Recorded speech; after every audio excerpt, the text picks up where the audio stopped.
ಸ್ನೇಹಿತರೆ, ಇಂದು ಸಮನ್ವಯ ಸಮಿತಿ, ಕನ್ನಡವೇ ಸತ್ಯ ಪ್ರತಿಷ್ಠಾನ, ಸಾಹಿತ್ಯ ದಾಸೋಹದ 250ನೇ ಸಂಭ್ರಮೋತ್ಸವದ ಕೆಲವು ಕ್ಷಣಗಳು ಬೆಂಗಳೂರಿನ Indian Institute of World Culture ಸಭಾಭವನದಲ್ಲಿ ನಡೆದ ಕಾರ್ಯಕ್ರಮಗಳು ಹೇಗೆ ನಡೆದವು ಅನ್ನೋದನ್ನು ನೋಡೋಣ ಬನ್ನಿ.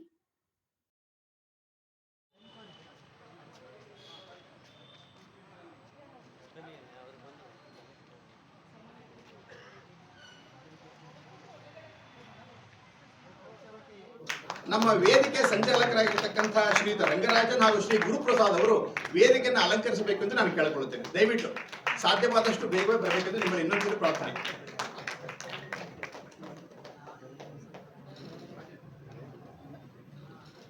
ವಿದುಷಿ ಡಾಕ್ಟರ್ ಮಂಜುಳಾ ಮರಾಠಿ ಅವರು ಅರ್ಪಿಸಬೇಕೆಂದು ಕೇಳ್ಕೊಳ್ತೇನೆ.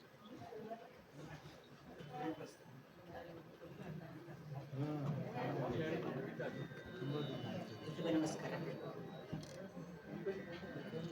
ವರಮಣಿಗಳಿಂದೆಸೆವ ಮೌಳಿಯ ಸರಸಿ ಜಾರಿಯ ಕಿರಣದೋಳಿಯ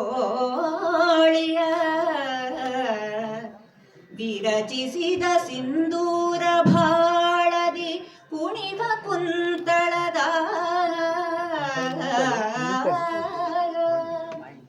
ಕರಿನಿಭಾಕೃತಿಯ ನಿಪವದನದ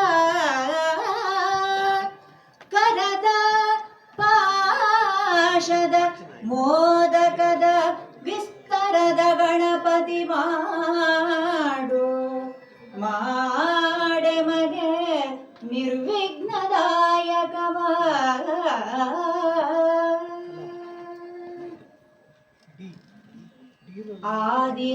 ಆದಿನಾರಾಯಣಿ ಪರಾಯಣಿ ನಾದಮಯೇ ಗಜಲಕ್ಷ್ಮೀ ಸತ್ವಗುಣಾಧಿದೇವತೆ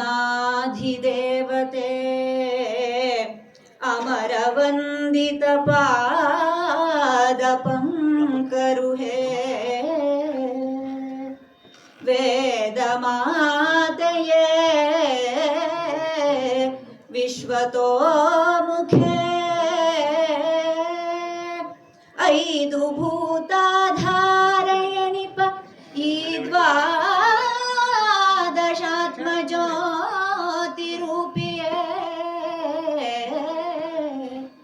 ನಾದೆಯೇ ಶಾರದೆಯೇ. ಇಂದಿನ ಸಾಹಿತ್ಯ ದಾಸೋಹ 250 ಸಂಭ್ರಮೋತ್ಸವದ ಅಧ್ಯಕ್ಷತೆ ವಹಿಸಿರುವ ಎಂ ಸಿ ರವೀಂದ್ರ ಅವರೇ, ಇಂದಿನ ಸಂಭ್ರಮೋತ್ಸವಕ್ಕೆ ಮುಖ್ಯ ಅತಿಥಿಗಳಾಗಿ ಬಂದಿರುವ ಡಾಕ್ಟರ್ ಮಲ್ಲೇಪುರಂ ಜಿ ವೆಂಕಟೇಶ್ ಅವರೇ, ವೇದಿಕೆಯ ಮೇಲಿರುವ ಗೆಳೆಯ ಬಿ ಎಸ್ ಚಂದ್ರಶೇಖರ್ ಅವರೇ, ಮಹಾಬಲ ಅವರೇ, ಗುರುಪ್ರಸಾದ್ ಹಲ್ಗುರ್ಕಿ ಅವರೇ, ಮಾಧ್ಯಮ ಮಿತ್ರರೇ ಹಾಗೂ ಇಲ್ಲಿ ಉಪಸ್ಥಿತಿರುವ ಎಲ್ಲ ದಾಸೋಹಿ ಮಿತ್ರರೇ ಮತ್ತು ಸನ್ಮಾನ್ಯ ಸಭಾಸದರು, ಮೊಟ್ಟ ಮೊದಲಿಗೆ ಇಂದಿನ ಸಂಭ್ರಮೋತ್ಸವಕ್ಕೆ ಅತಿಥಿಗಳಾಗಿ ಬಂದಿರುವಂತಹ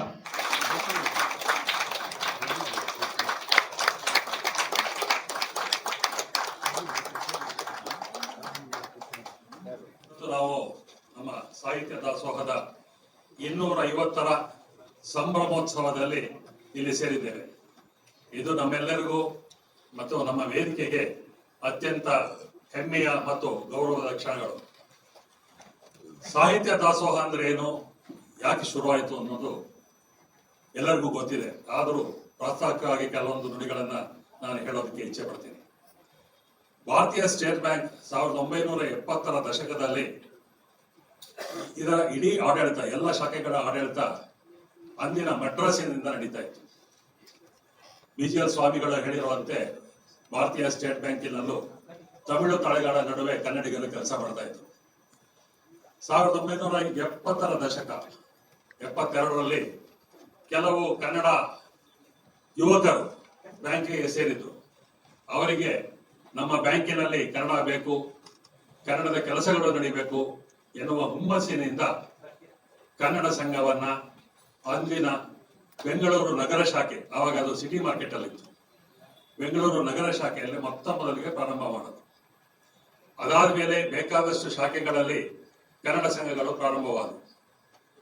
ಆದರೆ ನಮ್ಮ ಕನ್ನಡ ಸಂಘ ಬರೀ ನವೆಂಬರ್ ತಿಂಗಳ ರಾಜ್ಯೋತ್ಸವಕ್ಕೆ ಮಾತ್ರ ಸೀಮಿತವಾಗಬಾರದು. ಅದರ ಕೆಲಸ ಪ್ರತಿ ತಿಂಗಳು ನಡೀತಾ ಇರಬೇಕು. ಕನ್ನಡದ ಒಂದು ಚಳವಳಿ ನಮ್ಮ ಬ್ಯಾಂಕಿನಲ್ಲಿ ನಡೀಬೇಕು. ಕನ್ನಡದಲ್ಲಿ ವ್ಯವಹಾರ ಆಗಬೇಕು ಬ್ಯಾಂಕುಗಳಲ್ಲಿ, ಶಾಖೆಗಳಲ್ಲಿ ಎನ್ನುವ ಉದ್ದೇಶದಿಂದ ಅದಕ್ಕೊಂದು ರೂಪರೇಷೆ ಕೊಡೋದಕ್ಕೆ, ಕನ್ನಡ ಸಂಘಗಳು ಹೇಗೆ ನಡೀಬೇಕು, ಕನ್ನಡದ ಕೆಲಸಗಳು ಬ್ಯಾಂಕ್ಗಳಲ್ಲಿ ಹೇಗೆ ನಡೀಬೇಕು ಅನ್ನೋ ಕಾರಣಕ್ಕೋಸ್ಕರ ಸಮನ್ವಯ ಸಮಿತಿ ಎಂಬ ಸಮಿತಿಯನ್ನ 1978ರಲ್ಲಿ ಹುಟ್ಟು ಹಾಕಲಾಯಿತು. ಈ ತುತ್ತೂರಿ ಅಲ್ಲ, ಪುಸ್ತಕ ತುತ್ತೂರಿ ಬೇಕು. ಪುಸ್ತಕ ತುತ್ತೂರಿ.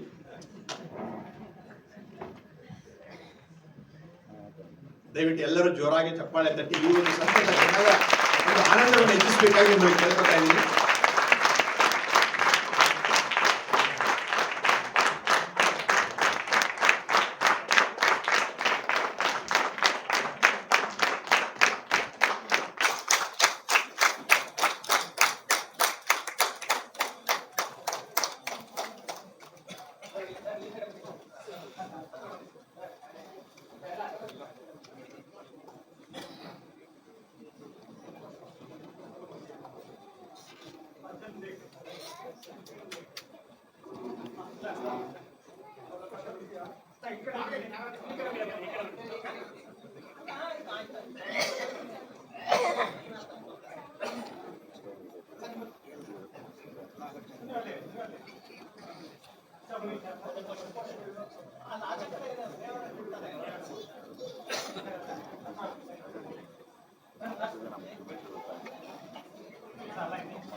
ಶ್ರೀ ಗುರುಭ್ಯೋ ನಮಃ.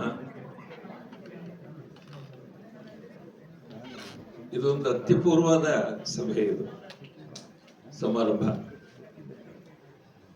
ಈ ಸಮಾರಂಭದಲ್ಲಿ, ಈ ಸಭಾಂಗಣದಲ್ಲಿ ಆಸೀನರಾಗಿರುವ ಎಲ್ಲ ಲೇಖಕ ಬಂಧುಗಳಿಗೆ ನನ್ನ ನಮಸ್ಕಾರಗಳು.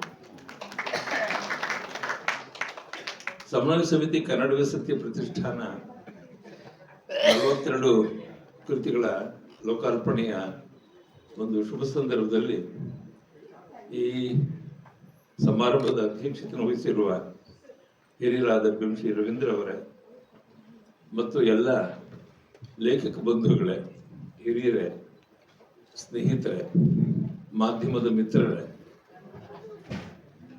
ನನ್ನ ಬದುಕಿನಲ್ಲಿ ಬಹುಶಃ 42 ಪುಸ್ತಕಗಳ ಲೋಕಾರ್ಪಣೆ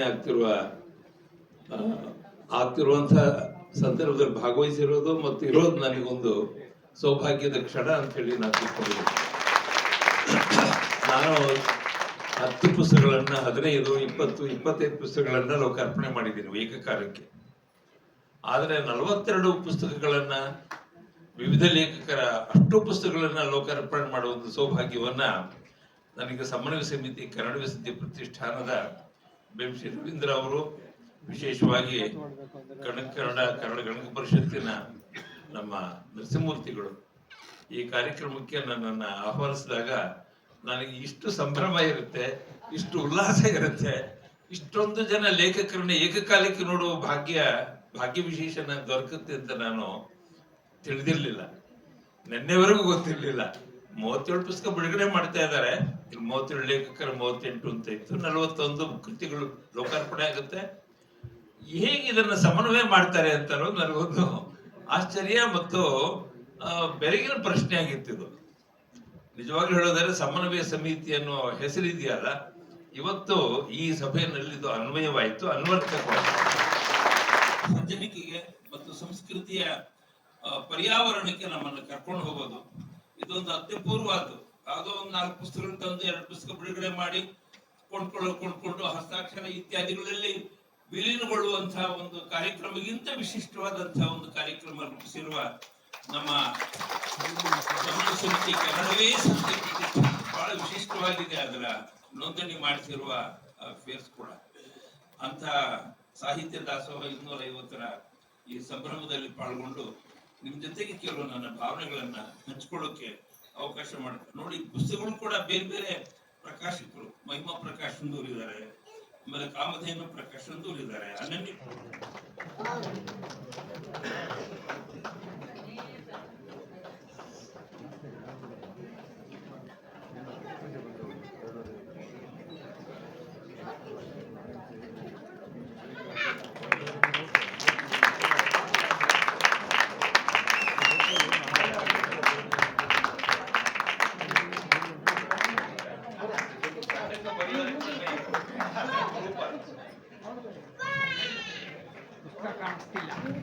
ದಂಡ ಕೊಡೋರು ಜಾಸ್ತಿ ಆದರೂ ದಂಡ ಕೊಡೋರು ಕಡಿಮೆ ಅಂತ ನಮ್ಮ ಮುಖ್ಯ ಅತಿಥಿಗಳು ತಮಾಷೆ ಮಾಡ್ತಿದ್ದಾರೆ. ಇತ್ತೀಚಿನ ದಿನಗಳಲ್ಲಿ ತುಂಬಾ ಅಪರೂಪವಾದಂತಹ ಒಂದು ಕೃತಿಯನ್ನ ಇವರು ರಚಿಸಿದ್ದಾರೆ, ಶ್ರೀಮತಿ ರತ್ನಾಮೂರ್ತಿಯವರು.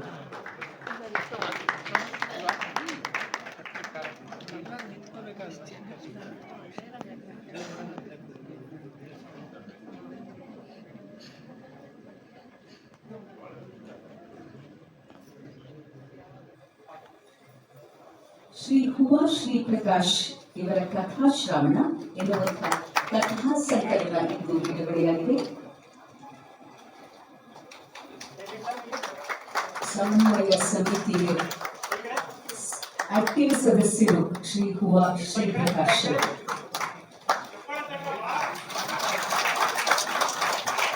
ಶ್ರೀ ಧೀರೇಂದ್ರ ಎಸ್ ಇವರ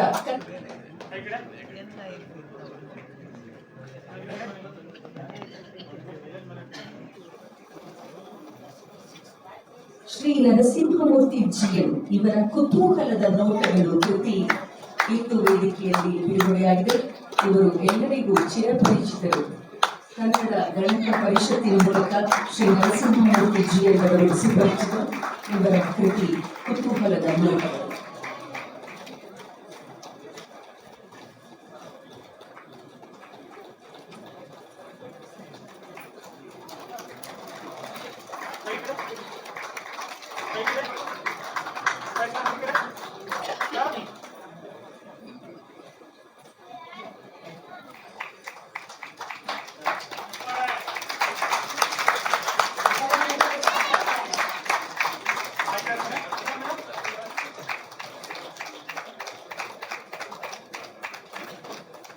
ನಂತರದ ಪುಸ್ತಕ ಶ್ರೀಮತಿ ಸುಜಾತಾ ರಮೇಶ್ ರೆಡಿ ಇರಬೇಕು.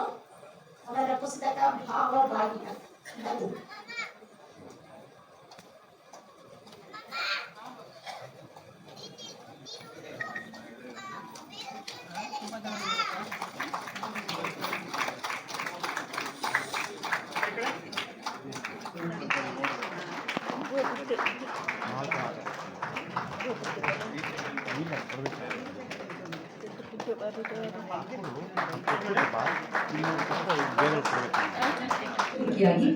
ಟಿ.ಆರ್. ಉಷಾರಾಣಿ ಅವರು, ಜಿ.ವಿ. ನಿರ್ಮಲಾ, ನಾಗರತ್ನ ಚಂದ್ರಶೇಖರ್, ಸ್ನೇಹಾ ಶಶಿಧರ್, ಸಿಂಧು ಹಾರಿತಸ್, ಎನ್ ಶಂಕರರಾವ್ ಇಷ್ಟೂ ಜನ ಸೇರಿ ಪಂಚವಟಿ ಎನ್ನುವಂತಹ ಹೆಸರಿನ ಒಂದು ಖೋ ಕಾದಂಬರಿ. ನಾವು ಖೋ ಆಡುವಾಗ ಒಬ್ಬರಿಂದ ಒಬ್ಬರಿಗೆ ಖೋ ಕೊಟ್ಟಾಗ ಅವರು ಅದನ್ನ ಮುಂದುವರಿಸ್ತಿದ್ರಲ್ಲ, ಅದೇ ರೀತಿ ಒಬ್ಬರು ತೆಗೆದುಕೊಂಡು ಆಯ್ಕೆ ಮಾಡಿದಂತಹ ವಸ್ತು ವಿಧಾನ ಏನಿದೆ ಅದನ್ನ ಮುಂದುವರಿಸಿಕೊಂಡು ಎಲ್ಲವನ್ನ ಉಳಿಸಿದ್ದಾರೆ. ಕೊನೆಯಲ್ಲಿ ಏನ್ ತಿಂತೀವಿ ಎಲ್ಲ ಆದ್ಮೇಲೆ ವಿಳ್ಯದೆಲೆ ತಿಂತೀವಿ ನಾವು, ವಿಳ್ಯದೆಲೆ, ಅಡಿಕೆ, ಸುಣ್ಣವನ್ನ. ಕೊನೆಯ ಕೃತಿ ನಿರ್ಮಲಾ ಜಿ.ಬಿ. ಅವರ ಕಥಾ ಕವಳಿಗೆ. ಊಟ ಮುಗಿದು ಕವಳಿಗೆ ಬಂದಿದೆ. ಎಷ್ಟು ಚೆನ್ನಾಗಿ ಇದನ್ನ ಆರ್ಡರ್ ಜೋಡಿಸುವಾಗ ಊಟ ಆದ್ಮೇಲೆ ನಮಗೆ ಬೀಡ ಬೇಕು ಅಂತ ಹೇಳಿ ಕಥಾ ಕವಳಿಗೆಯನ್ನ ಇವರು ತಂದಿದ್ದಾರೆ. ಈ ಎಲ್ಲ ಕೃತಿಕಾರರಿಗೆ, ಪ್ರಕಾಶಕರಿಗೆ, ಸಂಪಾದಕರಿಗೆ ಮತ್ತು ಈ ಕೃತಿಗಳು ಹೊರಬರಲು ಕಾರಣರಾದ ಸಮನ್ವಯ ಸಮಿತಿಗೆ ಎಲ್ಲ ಲೇಖಕರ ಪರವಾಗಿ ತುಂಬುವುದು ಧನ್ಯವಾದಗಳನ್ನು ಅರ್ಪಿಸುತ್ತೇವೆ.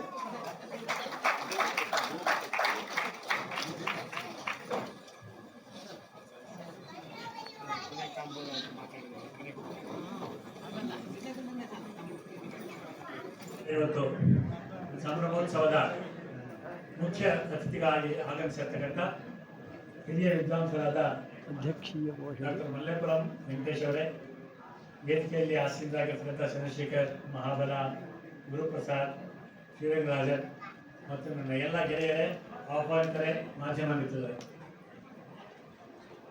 ನಾವು ಹೆಜ್ಜೆ ಇಟ್ಟಾಗ ಇಷ್ಟು ದೂರ ಬರ್ತೀವಿ ಅಂತ ಹೇಳಿ ಅಂದ್ಕೊಂಡಿರಲಿಲ್ಲ. ಆರಂಭ ಆಗಿದ್ದು ಬಹಳ ಸಣ್ಣ ಹೆಜ್ಜೆಯಿಂದ. ಯಾವಾಗಲೂ ಎಲ್ಲರೂ ಈ ಮಾತು ಹೇಳ್ತಾರೆ, ಸಣ್ಣ ಹೆಜ್ಜೆಗಳಿಂದ ಆರಂಭ ಆದರೆ ನಾವು ತುಂಬ ದೂರ ಹೋಗ್ತೀವಿ ಅಂತ ಹೇಳಿ. ಹಾಗೆ ಸಣ್ಣ ಹೆಜ್ಜೆಗಳಿಂದ ಆರಂಭ ಆಯಿತು. ಒಂದು ಮನೆಯಲ್ಲಿ ಕೂತು 4-6 ಜನ ಕವನಗಳನ್ನು, ಕಥೆಗಳನ್ನು ಓದುವುದು, ಅದರ ಬಗ್ಗೆ ಮಾತಾಡೋದು, ಕನ್ನಡ ವಿಷಯದ ಬಗ್ಗೆ ಚರ್ಚೆ ಮಾಡೋದು. ಗುರಿನೇ ಚೆನ್ನಾಗಿದೆ ಅಂತ ಹೇಳಿದಾಗಿದೆ. ಇದು ಸವಿಸ್ಪಂದನ ಅಂತ ನೆನಪಿನ ಇದು ನಾವು ಮಾಡಿರೋ ಸಂಭ್ರಮ. ಈ ಸಂಭ್ರಮಕ್ಕೆ ಒಂದು ಸಂಚಿಕೆ ಮಾಡಿರೋದು. ಇದ್ರದ್ದು ಸಂಪಾದಕರಿಗೆ ನಾವು ಇದನ್ನ ಕೊಡೋದು, ಗೌರವ ಮರ್ತಿದ್ವಿ ನಾವು, ಆ ಶೀಲ್ಡ್ ಕೊಡಬೇಕಾಗಿದೆ. ಇದರ ಸಂಪಾದಕೀಯದಲ್ಲಿ ಶ್ರೀ KN ಮಹಾಬಲ ಮತ್ತು BS ಚಂದ್ರಶೇಖರ್ ಅವರಿಗೆ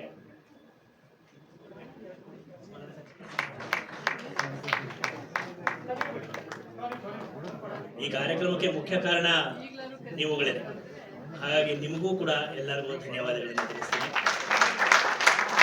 ಮತ್ತೆ ಜಾಸ್ತಿ ಚಪ್ಪಾಳೆ ತಟ್ಟಿರೋರು ಲೇಖಕರು ಅಲ್ಲದೆ ಇರೋರು, ಯಾಕೆಂದ್ರೆ ಲೇಖಕರೆಲ್ಲ ಅವ್ರವ್ರ ಪುಸ್ತಕ ಇಟ್ಕೊಂಡ್ಬಿಟ್ಟಿದ್ರು ಕೈಗೆ. ಹಾಗಾಗಿ ಚಪ್ಪಾಳೆ ತಟ್ಟದಂತ ಪ್ರತಿಯೊಬ್ಬರು ಬೇರೆಯವ್ರಿಗೆ ಮಿಕ್ಕಿದವ್ರಿಗೆ ಎಲ್ಲರಿಗೂ ಇಲ್ಲಿಗೆ ಬಂದು ನಮಗೆ ಸಾಕ್ಷಿಯ ಈ ಕಾರ್ಯಕ್ರಮಕ್ಕೆ ಸಾಕ್ಷಿಯಾದ